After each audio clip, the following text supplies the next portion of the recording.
তামিম খুব রেগে সরকার ভিলা থেকে বের হতে থাকে। তামিমকে রেগে বের হতে দেখে সাথে সাথে তার পঞ্চপাণ্ডব এসে হাজির হয়। ভাই, কারে উড়াইতে হইব, নাম কন খালি। বোমা সাকিব সব সময় উত্তেজিত থাকে মানুষ উড়ানোর ক্ষেত্রে। তার নিজ হাতে বানানো বোম দিয়ে সে এই পর্যন্ত অনেক মানুষকে উড়িয়েছে। তামিম কারো কথা না শুনে সোজা গাড়িতে উঠলে। গাড়ি সোজা সিটি কলেজের দিকে নিয়ে যা। রোদ ঝলমলে দুপুর, কলেজ চত্বরে কাঁপিয়ে কালো জিপ এসে থামে। আরশিনগরের বাতাস যেন থেমে গেল তামিম সরকারকে নামতে দেখে। চারদিক কড়া নিরাপত্তায় ঘিরে ফেলে তার দেহরক্ষীরা। কেউ কিছু বুঝার আগেই সে উঠে যায় দ্বিতীয় তলার ক্লাসরুমে, দ্বাদশ শ্রেণীর বি সেকশন। তখন সুভার ক্লাস চলছিল। সে খুব মনোযোগ দিয়ে ক্লাস করছিল। কালকের ঘটনার পর তার জন্য কলেজে আসা খুবই মুশকিল ছিল। কিন্তু বাবার স্বপ্ন পূরণে সে কোনো কিছুর তোয়াক্কা না করে কলেজে আসে আর মুখ বুজে ক্লাস করতে থাকে। সহপাঠীরা অবশ্য তাকে নিয়ে বেশ কানাঘুষা করে, কিন্তু তেমন একটা পাত্তা দেয়নি সুভা। ক্লাসে যখন সবাই খুব মনোযোগী, ঠিক তখনই তামিম আর তার পঞ্চপাণ্ডবদের নিয়ে ক্লাসে উপস্থিত হয়। তামিমকে দেখা মাত্র শিক্ষক ক্লাস বন্ধ করে দিয়ে দাঁড়িয়ে পড়ে। আর ক্লাসে পিন ড্রপ সাইলেন্টের নীরবতা বিরাজ করে। সবার মুখে ইতিমধ্যে একটা ভয় চলে আসে। তামিম সোজা সুভার বেঞ্চের সামনে দাঁড়ায় আর সুভার দিকে তাকিয়ে থাকে। তামিম দাঁড়ানো মাত্র সুভার সহপাঠীরা উঠে অন্যদিকে চলে যায়। আর সুভা মাথা নিচু করে তখনও বসে থাকে। ভয়ে তার হাত পা কাঁপতে থাকে। যার সামনে আরশিনগরের ভয়ে কেউ কথা বলতে পারে না, সে কিনা তার সামনে দাঁড়িয়ে আছে। তামিম খুব কড়াভাবে বলে, গাড়ি পাঠিয়েছিলাম। সুভা ধীরে ধীরে উঠে দাঁড়ায় আর মাথা নেড়ে হ্যাঁ বুঝায়। তামিম খুব জোরে জারি দিয়ে ওঠে সুভাকে, তো আসিসনি কেন? তামিমের ধমকে কেঁপে ওঠে সুভা। তার চোখ দিয়ে টপ টপ করে পানি পড়তে থাকে। তামিম একটু ঝুঁকে সুভার মুখের বরাবর নিজের মুখ নিয়ে আসে। আমি কিন্তু খুব ভালো লোক না, যা বলবো চুপচাপ শুনবি। সুভা মাথা নেড়ে সম্মতি জানায়। সব ছাত্রছাত্রী স্তব্ধ। শিক্ষক নির্বাক। বডিগার্ডদের ইশারা করে বেরিয়ে যায় তামিম। প্রিন্সিপাল রুমে সিনিয়র টিচারগণ এবং বেশ কিছু শিক্ষক মণ্ডলী মুখ গম্ভীর করে বসে থাকে। পিয়নকে দিয়ে সুভাকে ডেকে পাঠানো হয়। সুভা এসে সবাইকে সালাম দেয়। কয়েকজন উত্তর দিল, তো কয়েকজন চুপ করেই থাকলো। কিছুদিনের জন্য তোমাকে বিরতি নিতে হবে সুভা। তুমি আর কলেজে এসো না। চোখ দিয়ে অঝরে পানি পড়ে সুভার। আমার কি দোষ স্যার? আমরা জানি, কিন্তু পরিস্থিতি তো বুঝে না। সুভা নিঃশব্দে বেরিয়ে যায়। কি বা বলবে সে? তার বলার মতো ভাষা নেই তো। বাড়ি ফিরে আজকে কি হয়েছে তার সাথে তা মাকে জানাতে পারেনি সুভা। খুব ভয়ে আর আতঙ্কে থাকে সে। যদি তার বাবা জানতে পারে তার যে কি অবস্থা করবে সেটা ভালো মতোই জানে সুভা। সুভা চুপচাপ বসে থাকে। মোবাইলে একটার পর একটা অজানা নাম্বার থেকে কল আসতে থাকে। সবগুলো কেটে দেয় সে, কারণ সে জানে এগুলো কার কল। সুভা ফোন অফ করে চুপচাপ পড়াতে মনোযোগ দেয়। এমন সময় দরজার কলিং বেল বেজে ওঠে। 2 থেকে 3 বার বাজার পরও যখন কেউ দরজা খুলল না, সুভা নিজেই নিচে নেমে আসে। হয়তো মা কোনো কাজে ব্যস্ত, তাই শুনতে পায়নি। সুভা দরজা খুলতেই দেখে একটি খাম রাখা। খামের ভিতরে একটি ছোট সাদা কাফনের কাপড় আর একটি ছোট নোট। আর একবার ফোন রিসিভ না হলে এটা কিছুক্ষণের মধ্যে দরকার হবে তোর। সুভা থর থর করে কাঁপতে থাকে আর দরজা বন্ধ করে সোজা নিজের রুমে চলে যায়। ফোন অন করে বসে। সাথে সাথে কল আসে তামিমের। সুভা কাঁপা কাঁপা হাতে ফোনটা রিসিভ করে। হ্যালো, কে? ফোনের উপাস থেকে খুব গম্ভীর একটা কণ্ঠ ভেসে আসে। আমি ছাড়া আর কেউ কল দেয় তোকে? সুভা তামিমের গলা শুনে শুকনো ডুব গিলল। কিরে, কথা বল। সুভা আধভাঙ্গা গলায় জবাব দেয়, না। যদি সঠিক সময়ে কল রিসিভ না হয়, তো আমার থেকে খারাপ আর কেউ হবে না। সুভা শুধু জি আচ্ছা বলে। কালকে লাল ড্রেস পরবি। না হলে যেই ড্রেস পরবি সেটাই তোর রক্ত দিয়ে লাল করব। তামিমের কথা শুনে ভয় পেয়ে যায় শুভা। আর তামিম ফোন কেটে দেয়। কিন্তু লাল ড্রেস পরে শুভা যাবে কোথায়? তাকে তো কলেজে যেতে না করেছে প্রিন্সিপাল।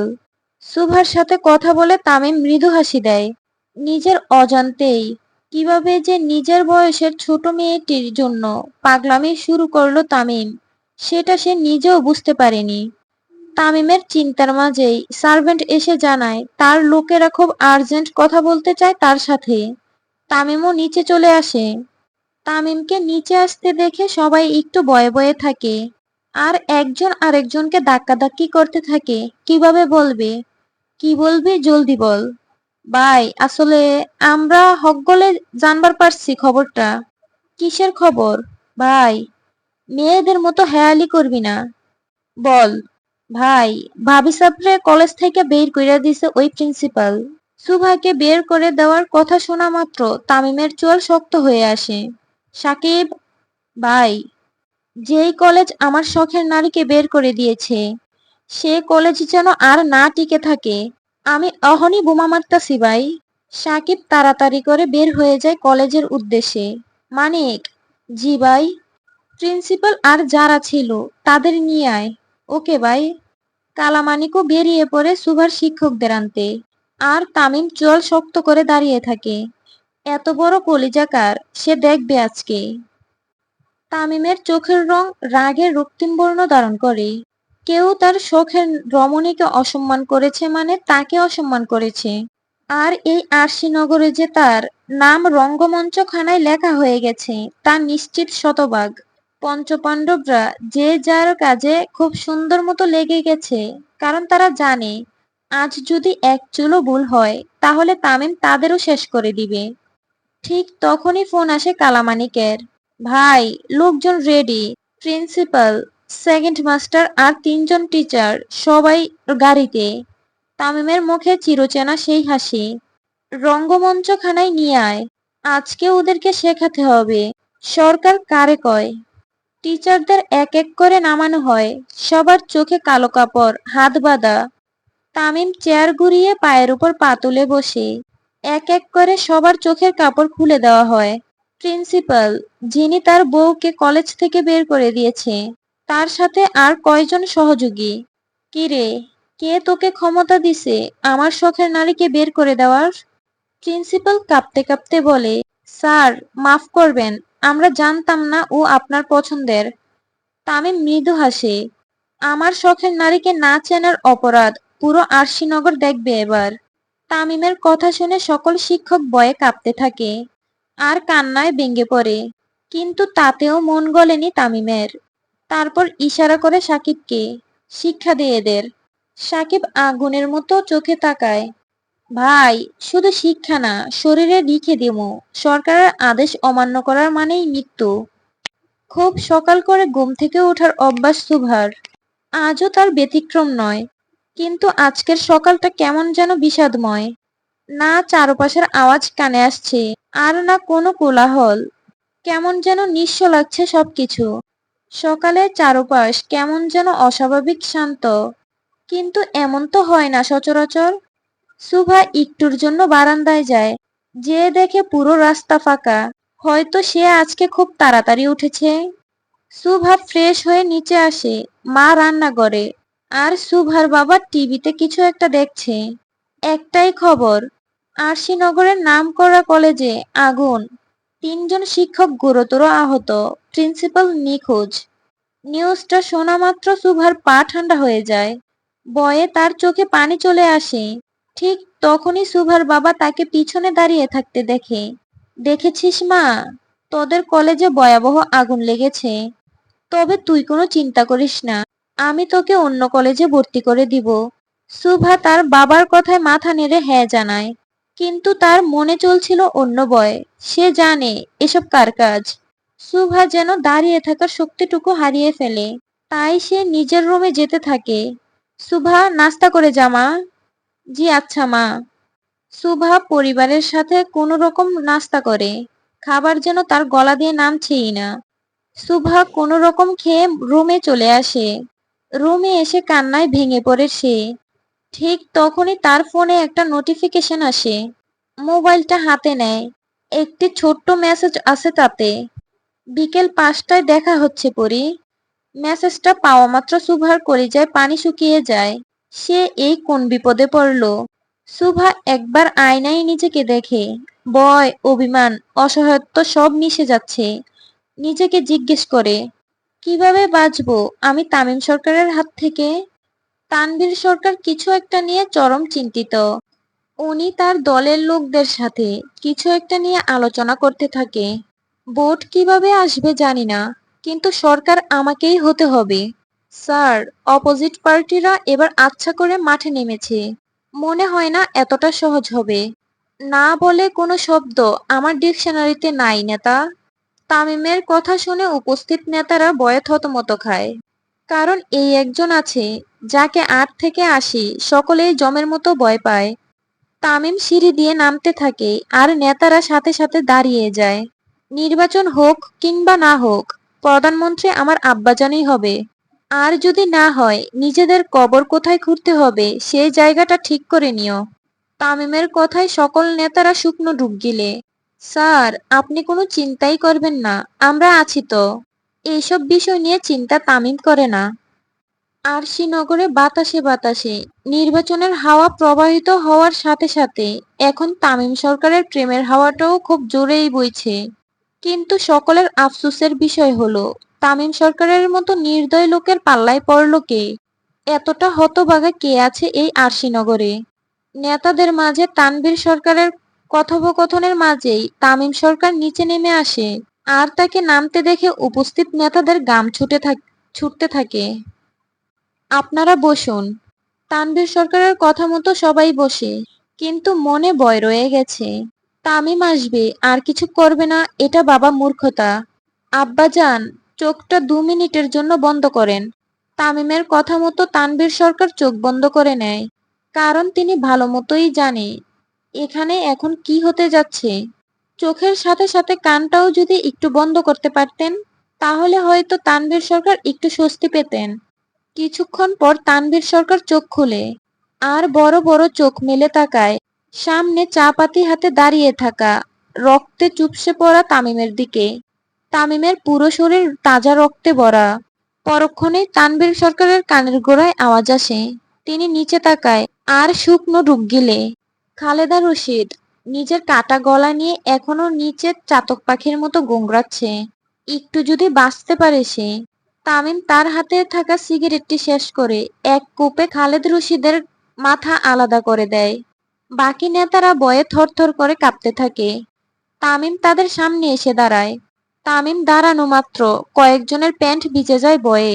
আমার আব্বা হইতাছে আমার জান। যেই মাথা দিয়ে আমার আব্বাজানকে মারার পরিকল্পনা করছিল, সেই মাথা আলাদা হওয়া দরকার ছিল।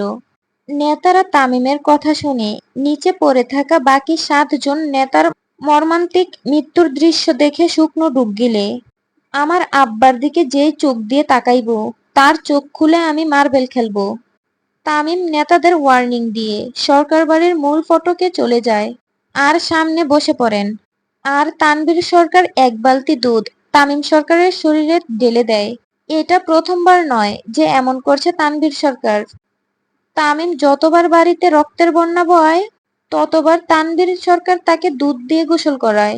এরপর তামিম সোজা হয়ে চলে যায় রুমে। আর তানভীর সরকার অন্দরমহলে। আইয়ুব, জি কর্তা, লাশগুলোকে সরা আর বাড়িটা পরিষ্কার কর। আমার তামিম নিচে নামতে নামতে যেন সব পরিষ্কার হয়ে যায়। আজ্ঞে কর্তা। তানভীর সরকার আর অন্য নেতারা সকলে বাড়িতে নির্বাচন নিয়ে আলোচনায় ব্যস্ত। সকালে তামিমের করার কাণ্ডে এখনো সবার চোখে মুখে ভয় লেগে আছে। ঠিক তখনই তামিমের রুমের দরজার নখ খোলার শব্দ হয়। খুব সুন্দর করে রেডি হয়ে নিচে নেমে আসে তামিম। তামিম বরাবরই একই রকমের স্টাইল ফলো করে। হয় পাঞ্জাবি, না হয় 8 শার্ট, কালো শার্ট আর স্লিম ফিট প্যান্ট। যেন প্রতিটি সেলাইয়ে গাঁথা আছে দাপটের ঘোষণা। এক হাতে ফোন, অন্য হাতে পকেটে। চোখে কঠোরতা আর মুখে দুর্নিবার দাপট। হাতে মোটা স্বর্ণের ব্রেসলাইট আর চোখে চিরচেনা সেই কালো সানগ্লাস। তামিমকে নামতে দেখে চারপাশের মানুষগুলো নিঃশব্দে সরে দাঁড়ায়, যেন হাওয়া থেমে যায় তার এক পা ফেলার শব্দে। তামিম নামতে নামতে বলে, ক্ষমতা মানে চেয়ারে বসে থাকা না, ক্ষমতা মানে আমি হাঁটলে রাজপথ নিচ থেকে ফাঁকা হয়ে যাওয়া। কথাটি বলতে বলতে তামিম চলে যায়, আর নেতারা ওভাবেই তার যাওয়ার দিকে তাকিয়ে থাকে। সারা সকাল দুপুর খুব ভয়ে কাটে সুভার। এখন কিভাবে সে বাড়ি থেকে বের হবে? কারণ সুভাষ সচরাচর বাড়ি থেকে বের হয় না কলেজ ছাড়া। আর কিভাবেই বা তামিম সরকারের মুখোমুখি হবে, এটা ভেবেই সুভার কপালের চিন্তার বাজ পড়ে। আর শ্রীনগরের বড় হওয়ার পাশাপাশি তামিম সরকারের ভয় তার মনেও ছিল। যাকে পুরো শহরের মানুষ জমের মতো ভয় পায়, তার সাথে কিভাবে সে দেখা করবে? আর কিভাবেই বা তার মুখোমুখি হবে? সুভার চিন্তার মাঝেই গাড়ির হর্নের আওয়াজ তার কানে আসে। সে সাথে সাথে ব্যালকনিতে যেয়ে দাঁড়ায়। নিচে তাকানো মাত্রই তার ভয় আরো বেড়ে যায়। তামিমের দুজন লোক গাড়ি নিয়ে দাঁড়িয়ে আছে তাকে নেওয়ার জন্য। কিন্তু সুভা কিভাবে তার মাকে বলে বের হবে, এটাই খুঁজে পায় না। সুভার চিন্তার মাঝেই তার মা তাকে ডাকতে আসে উপরে। মাকে উপরে আসতে দেখে সুভার ভয় আরো বেড়ে যায়। তাহলে কি সব জেনে গেল তার মা? সুভা, জি মা, তোর বান্ধবী কাকলি এসেছে তোকে নিতে। তোদের কোচিং এ যে বিকেলে টেস্ট পরীক্ষা আছে বলিসনি তো? মায়ের কথা শুনে বেশ হতভম্ব হয়ে যায় সুভা। তার জানা মতে এমন কিছুই তো আজকে নেই। তাহলে কি রে, যাবি তো নাকি? জি আম্মু। সুভা তার মায়ের সাথে নিচে নেমে আসে। সুভা আসার সাথে সাথে কাকলি তার হাত ধরে নিয়ে যায়। আন্টি, আসি তাহলে আমরা। আচ্ছা মা, সাবধানে যেও তোমরা। কাকলি সুভাকে নিয়ে বাড়ির বাইরে বের হয়। সুভা, তামিম স্যার তোকে যেতে বলেছে, তুই যা, আমি আসছি। কাকলির কথা শুনে সুভার ভয় আরো বেড়ে যায়। তার মানে এসব তামিমের কারসাজি। সুভা বের হওয়ার সাথে সাথে তামিমের লোক গাড়ির দরজা খুলে দেয়। ভাবি সাব, এত লেট কেলা? ভাই অনেকক্ষণ ধইরা অপেক্ষা করতাছে কইলাম। সুভা কোনো কথা বলে না। এদিক ওদিক ভালো মতো দেখে তাড়াতাড়ি উঠে পড়ে। আর মনে মনে অনেক দোয়া পড়তে থাকে, যেন তামিমের সাথে তার দেখা না হয়। গাড়ি তার গতি যত দূর বাড়াচ্ছিল, সুভার হৃদস্পন্দন তত বেড়ে যাচ্ছিল। বেশ অনেকটা পথ যাওয়ার পর গাড়ি আরশিনগরের জঙ্গলে পোড়াবাড়ির সামনে থামে। সুভার গাড়ি থামার সঙ্গে সঙ্গে একজন লোক এসে তার গাড়ির দরজা খুলে দেয়। সুভা বয়ে বয়ে নেমে পড়ে। নেমে দেখে বেশ অনেকজন লোক মাথা নিচু করে দাঁড়িয়ে আছে। সুভাকে একজন পথ দেখিয়ে তার সাথে যাওয়ার জন্য বলে। সুভা সেই লোককে অনুসরণ করে সামনে এগুতে থাকে। তামিম পিছনে হাত দিয়ে উল্টো দিকে ফিরে তাকিয়ে আছে। ভাই, বাবিসা বাইছে। তামিম হাতের ইশারা দিয়ে সবাইকে চলে যেতে বলে। আর সুভা মাথা নিচু করে দাঁড়িয়ে থাকে। তামিম পিছন ফিরে তাকায় সুভার দিকে। লাল সিম্পল মিরর ড্রেসে আকাশ থেকে নেমে আসা পরি লাগছিল সুভাকে। সুভাকে দেখা মাত্র তামিমের মুখের নকশা পরিবর্তন হয়ে ফিল্মের রোমান্টিক হিরোদের মতো হয়ে যায়।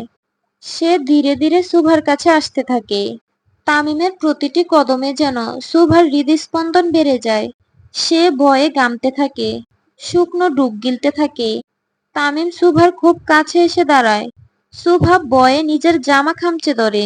সুভা তামিমের থেকে বেশ খাটো হওয়ায় তামিম একটু ঝুঁকে সুভার ডান গালে চুমু খায়। তামিমের এমন কাণ্ডে সুভার চোখ বড় বড় হয়ে যায়। আসতে অসুবিধা হয়নি তো? সুভা মাথা নেড়ে না বুঝায়। দেখো, আমি ভালো মানুষ না। যা বলবো অক্ষরে অক্ষরে পালন করবা, না হলে আমার হাতেই তোমার জানাজা উঠবে। তামিমের কথা শুনে সুভার ভয় আরো বেড়ে যায়। সে শুধু তামিমের কথায় মাথা নেড়ে হ্যাঁ সম্মতি জানায়। নিজ থেকে মুখ ফুটে একটা কথাও বলে না। এখন বাড়ি যাও।